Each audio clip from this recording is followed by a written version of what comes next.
Welcome to Definitely Not Funny. Actually, the least funny person I know.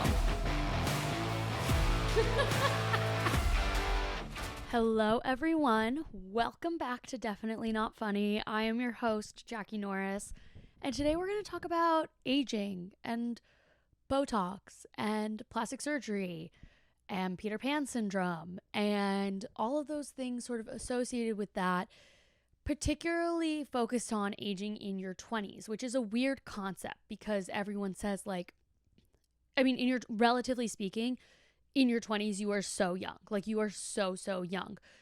But there's still this experience of aging from age 22 to 27. That's a big jump. And I think it's a bigger jump. I think as you grow up, the younger you are, the bigger each jump feels. So, like, for example, a 5-year jump from age 7 to age 12 is much bigger than a 5-year jump from age 41 to 46.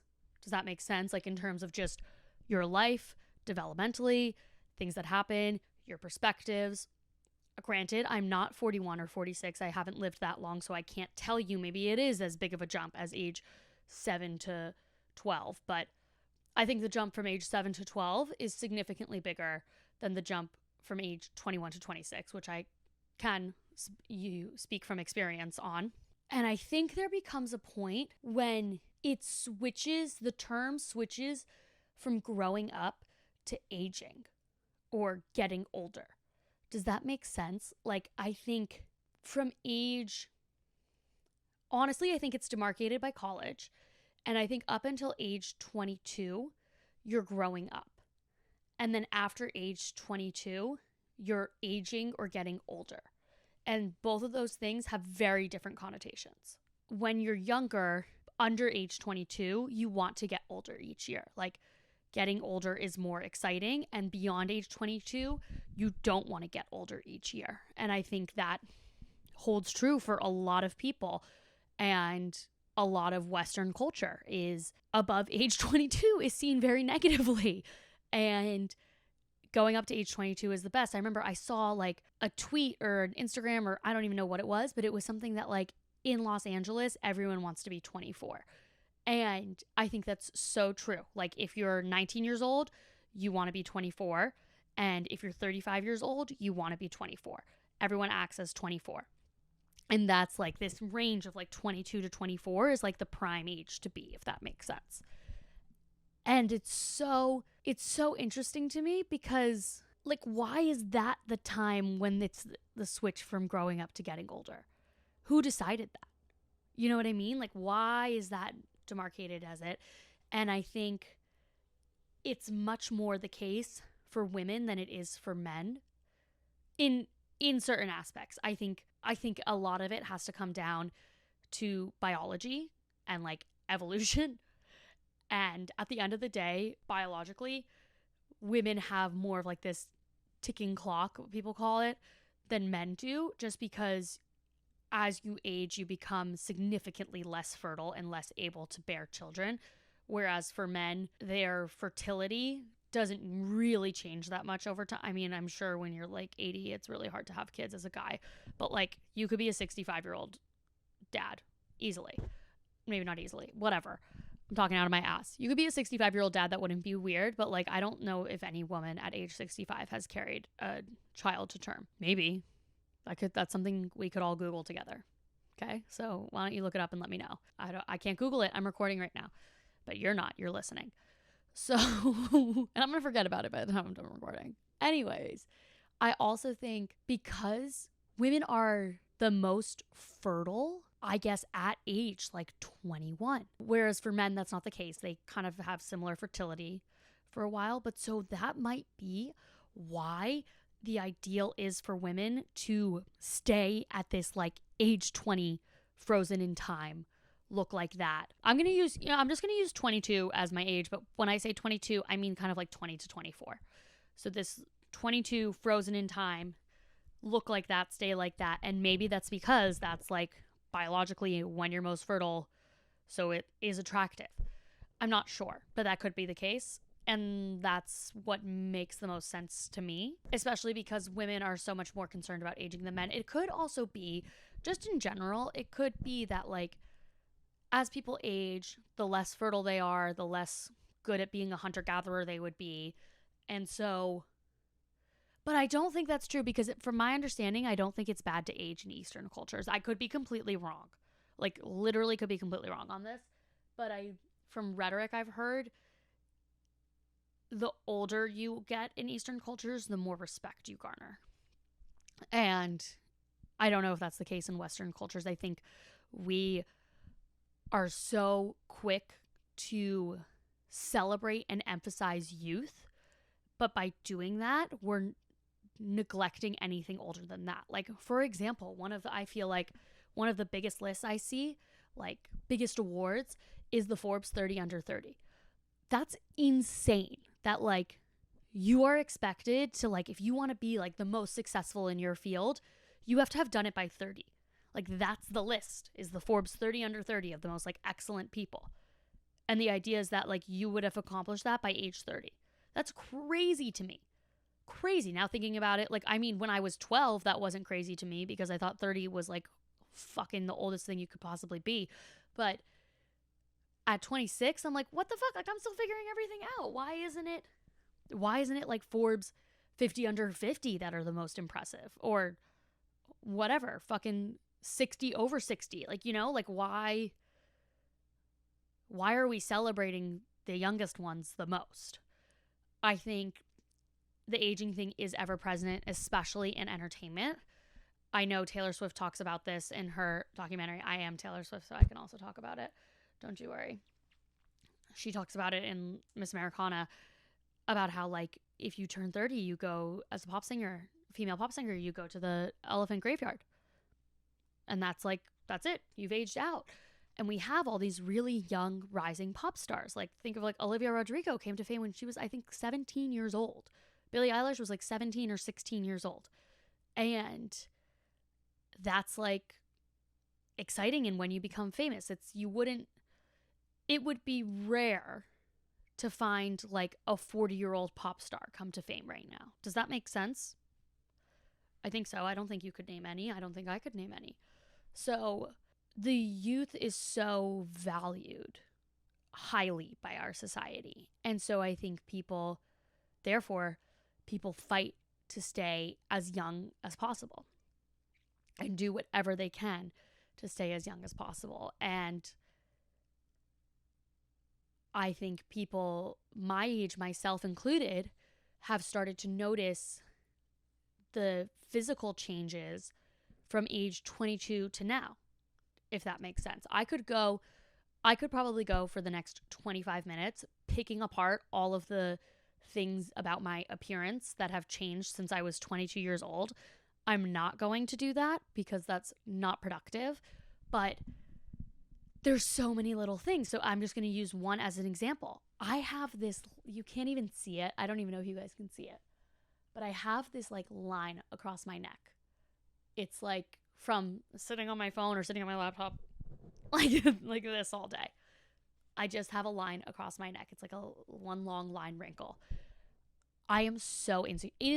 I don't know why I'm so insecure about it. I am so insecure about it.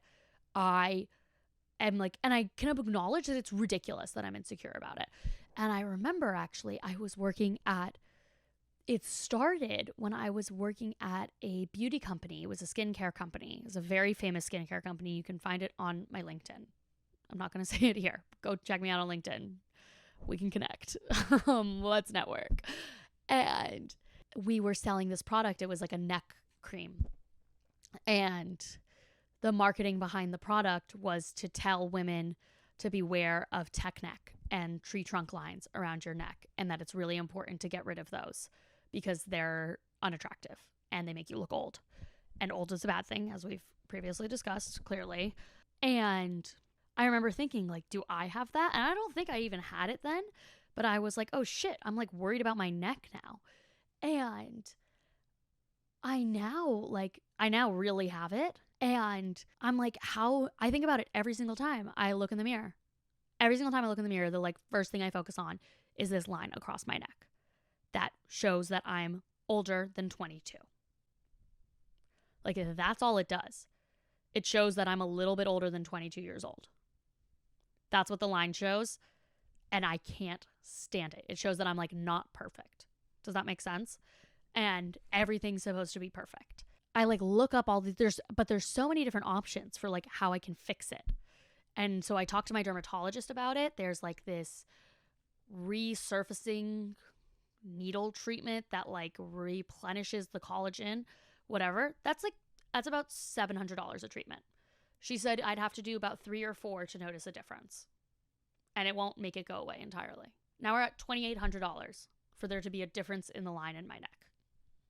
Okay? There's this laser thing that like, it's called the Lima that I've seen everywhere. And it's like an at-home like laser skin tightener.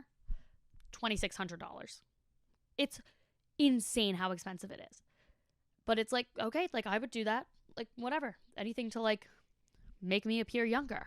I remember when I was growing up, this kind of gets now into the idea of like Botox plastic surgery. When I was growing up in a suburb outside Massachusetts, I remember like people talking like, oh my God, her mom has so much plastic surgery. Like it's crazy. And like always thinking like plastic surgery was such a bad thing. And like, it's horrible. Why would you ever get plastic surgery? Why can't you just like accept yourself, et cetera, blah, blah, blah, blah. And then I got to college in California, in Los Angeles. And plastic surgery was very normal. It was, and in high school, like nose jobs were like, you would kind of get it if someone got a nose job, but it was still like, oh my God, she got a nose job. In college, it was like, yeah, of course she got a nose job. There was like, I remember the summer between freshman year and sophomore year, you would see how many girls got boob jobs. That was like the summer of the boob jobs. There was one sorority that was known as like the plastic surgery sorority because they all had like boob jobs and lip fillers and cheek fillers and Botox and whatever and everything. It was very normal. And then I think starting at age 23, that's when it became very normal. And it's become like a normal maintenance thing in the same way that girls talk about like, every 3 months I go and get my hair done. I get it dyed a certain color, blonde. I get it like chemically straightened sometimes, whatever. And that's just something I do as like beauty maintenance every 3 or 4 months. That's what people do with Botox. It's the same idea where it's like, and I ask my friends, like, who's your hairstylist? Like, how do they do? What do you like about them? Whatever. So I can choose the right hairstylist. People do that with like plastic surgeons or estheticians. I don't even know what the name for Botox people. Cosmetic dermatology, maybe? My friends will be like, oh, I went to this Botox lady. She's the best. I saw her on TikTok. She like does the best look. She does this, whatever. Her rates are really good. I feel comfortable, whatever. All these different things. My friend was talking to me about it and she was like, yeah, because this was like the first time when I was younger, when I was like 23 and I was like, really like, okay, like what's the deal with Botox? Like, what are people doing? Am I supposed to be doing it? And she's like, I just like, I'll get it before like an event. So she's like, if I have a big trip coming up and I want to get rid of the wrinkle on my forehead, I have one line on my forehead, I'll just get Botox before the trip, just so like I can feel good on the trip, or like if I have a big event coming up or something like that. Like in the same way that you would go and get a spray tan, if that makes sense, or go get your nails done. It's like it's considered like a very normal maintenance thing. I think fillers become very normal. I also don't know if all this stuff was normal before and we're just learning about it now because people have become more comfortable with being transparent about it, if that makes sense. Because before I was also 15. Like I was 15. I didn't know what fucking plastic surgery 27-year-olds were getting. I wasn't aware of that. And then also, I don't think 27-year-olds were sharing on Facebook the plastic surgery they're getting. Whereas now everyone's sharing it on TikTok, which I think is amazing. I think the transparency behind it is so important. It's so important when girls are like, look, my face is skinny. What happened? Oh, I got all the fat taken out from under my chin.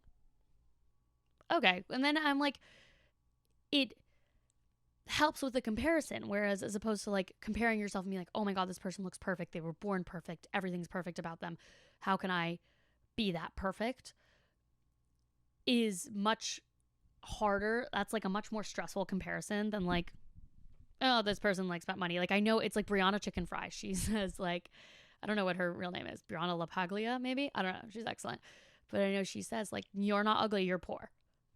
Like, you're not any less pretty than any of these other people. They just spent a lot of money to look that way.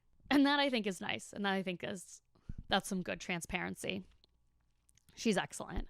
And like influencers post about it. Like I know like Tinks, for example, she always posts about Dye Sport. I don't know if I'm pronouncing that right.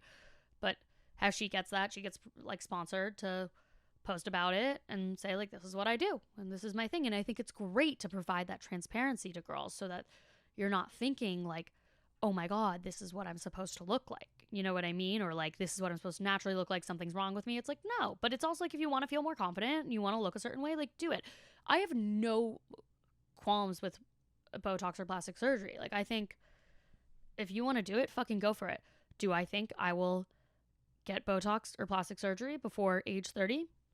100%. When I was in college, my views on plastic surgery changed very quickly based on the environment I was in. And I was confident that by age 25, I would have gotten Botox because that's what everyone did. I haven't.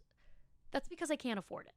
It has nothing to do with me being like, oh, I'm just so comfortable in my skin. Nope, I just can't afford it.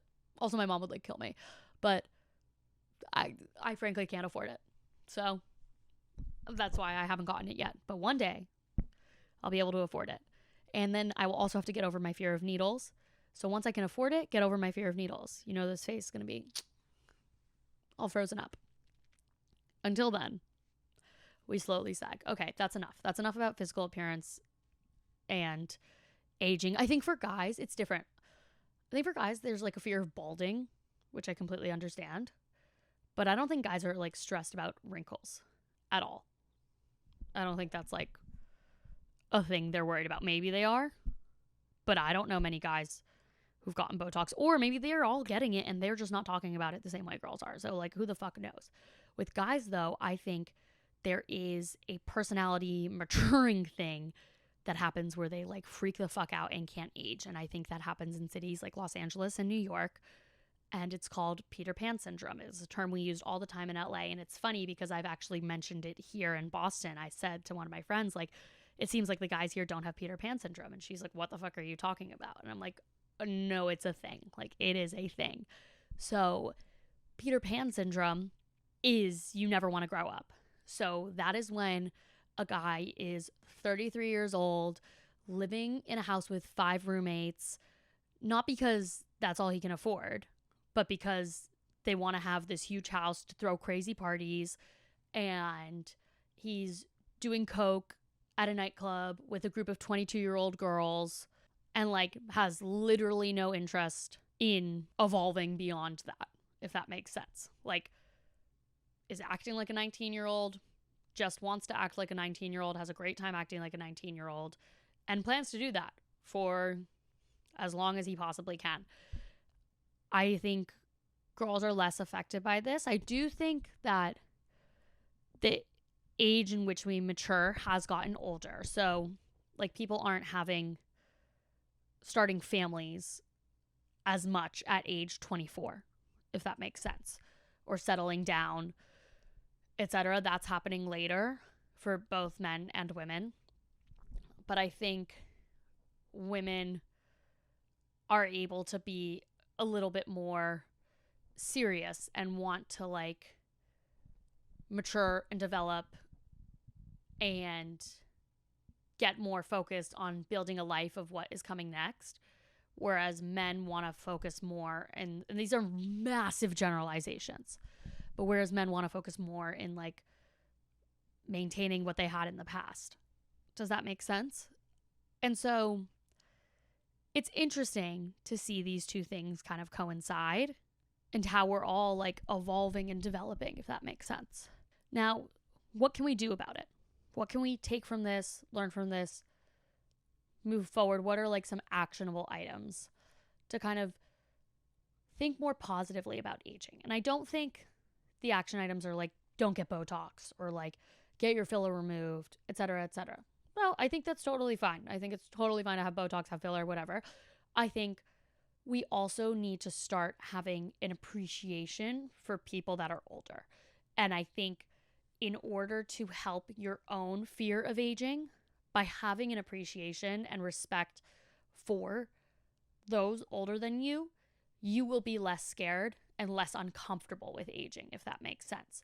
So I think like appreciating the wisdom someone older than you has, the experience someone older than you has, like the life they have, etc., the level of fulfillment, things like that, will make it easier for you to be like, okay, I'm looking forward to this. I'm not scared of it.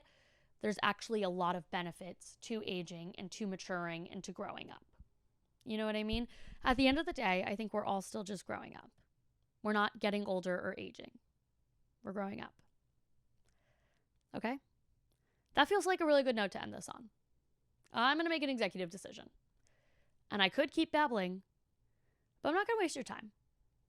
I think right now is sort of like, okay, I've said my thought. I've made it clear. You understand my point. I'd love to have an ongoing conversation about this. Again, please DM me at DefNotFunnyPod on Instagram and on TikTok. Shoot me a little mensaje. We can chit chat about it. Okay? You can watch this. I always say this at the end of the episode. You can watch this on Spotify or YouTube. I should have said this at the beginning. You've already finished the episode. But honestly, in these like solo episodes, you don't really need to watch it. It's just me talking. It's more for me to use to make like little promo clips, etc. If you like the promo clips, like them, share them, send them to friends, post them on your story. It means the world to me. Really, really appreciate it. Share this podcast with a friend. You know, someone you've talked to about Botox or aging or things like that.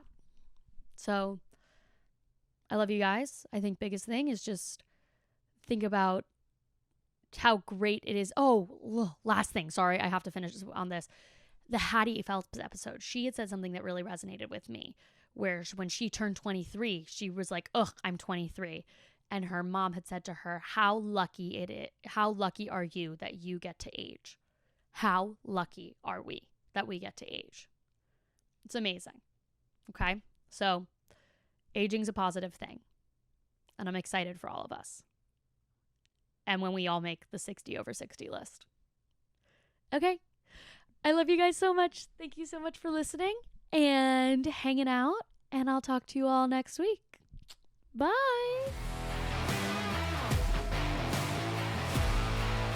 Did you laugh? I didn't.